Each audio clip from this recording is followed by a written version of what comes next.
Hey friends, Jonathan here, and today I want to give you guys just a really quick breakdown on a very common yoga pose. It's what we call Cobra Pose or Bhujangasana. We're going to be covering the low version of Cobra today, and although this is a very common pose, it is also very commonly done incorrectly and really commonly done in a way that's going to jeopardize the health of your lumbar spine and even shoulders and elbows and other stuff like that. So that's why I wanted to make this video to share with you guys. How do we take this very common pose that you're going to find yourself in a lot if you do a lot of yoga, or even if you just do a couple classes every once in a while? Cobra Pose is in there a lot, especially in vinyasa classes. So if we're going to do something a lot, if it's going to be very common, we want to make sure we're executing it correctly. You can get away with doing some stuff wrong every once in a while, but if we're repeatedly performing this pose in a way that causes pressure in the back or on the shoulder, over time, that's really going to cause a lot of problems. So let's avoid all that. Let's learn how we can do this low cobra in a way that's not only going to not hurt you, but it'll actually be supportive and will actually help to heal and to strengthen your body and your core. So let's go ahead and just look at the pose itself. For a low cobra, we generally are laying down on the belly. This is a fine position to be in, of course. We call this the prone position. And there's nothing really wrong with laying on your belly, of course. It's one of the positions our body can take.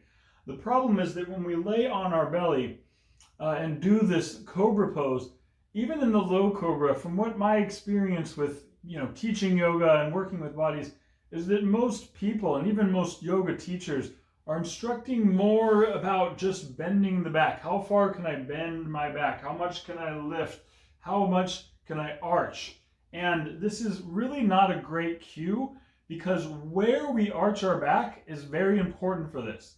And what happens, most people, most of the time, will create the arch by compressing down here. You can see what happened to my lumbar. As I lift up, I'm compressing. I can even feel those vertebral discs pushing together, being squeezed in there in between the vertebrae. So that's not what we want. Now, it is a back extension or a spinal extension or a back arching pose. So where do we want to find that arch? Well, what we actually want to do if we want to make this safe and effective is find the arch up here where what we call the thoracic spine. So we all know about the lumbar, that's the lower back. The next segment of spine, basically between your lumbar and between your neck, your cervical spine, is that thoracic spine. It's more or less the spine that runs between the rib cage, in that area of the rib cage.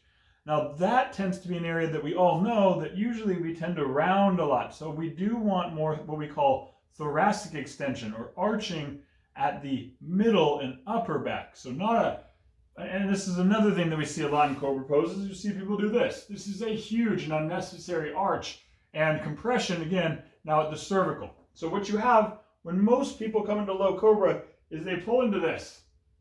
This is really, I'm probably still rounding my upper spine. I'm just getting a big arch at the lumbar and I'm getting a big arch compression at the cervical of the neck. Even just doing a little bit of that does not feel good. That is not what we want. That's actually causing more of our problem and less of our solution. Because if we think about it, most of us, we have more pressure at the back, we have more tension at the neck. We need less tension there, not more.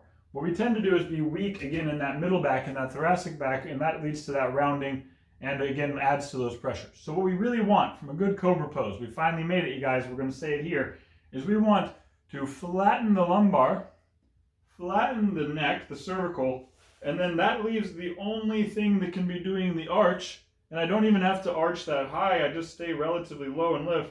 As long as I'm keeping the lumbar spine, you'll see here, I'll move my arm so you can see, instead of it arching up, I'm glute activating, and almost like I'm trying to tuck my tail. So again, this takes the lower back out of the picture. And what you'll feel is if you relax those glutes, let that sort of crush into that back beltline area, you'll feel pressure. And if you can activate your glutes and tuck your tail, what you'll feel is it relieves that lower back pressure, but even more importantly, it adds tension now to the middle and the upper back. And again, not going to crush my neck here. I do enough of that at the office chair and all that stuff. So back of the neck is neutralized, lower back is neutralized, and that leads to me just feeling this being sort of held up by these middle back muscles. Those are the muscles around, below, and in between the shoulder blades and other areas around there. This is very important, you guys, because again, most of us in our day-to-day lives tend to have excessive compression at the lumbar already, excessive pressure at the neck, and around at the upper back.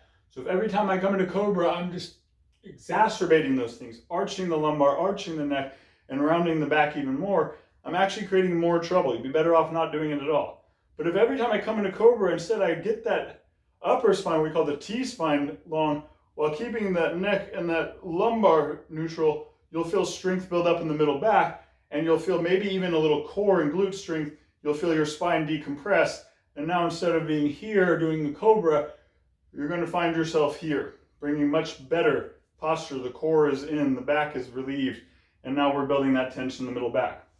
So again, if you do this Cobra pose incorrectly all the time, it will continue to cause more and more problems. But if you take the time, you slow it down, and you really feel these components, keeping that lower back and the back of the neck open, and putting the work where it belongs on that middle back so that that can get strong, that can learn to hold you up, the way you do it is going to make the difference between whether it's going to help you or whether it's going to hurt you. So I highly recommend you guys, even if you need to, go back over this video, practice that Cobra pose, take it slow. Don't try to go for a big arch. Try to find the arch, the energy in that middle back in the right place, because accuracy is always more important than intensity. You don't want to be doing something very intensely and repeatedly if you're doing it in an incorrect and unhealthy way. So that's my encouragement to you guys. If you have any questions or comments about this, if you think I'm wrong or if you think I'm right or whatever, if you want to know more about this stuff, if you want to learn how to get that better posture through practicing these things correctly, then hit me up in the comments, send me a DM. I'm more than happy to help you guys out. Again, my name is Jonathan. I love teaching you guys this stuff. So if you have anything that you'd like to add or anything you'd like to know, please let me know. But other than that, let's practice, but practice intelligently, practice smart, and practice safe, you guys. Peace out.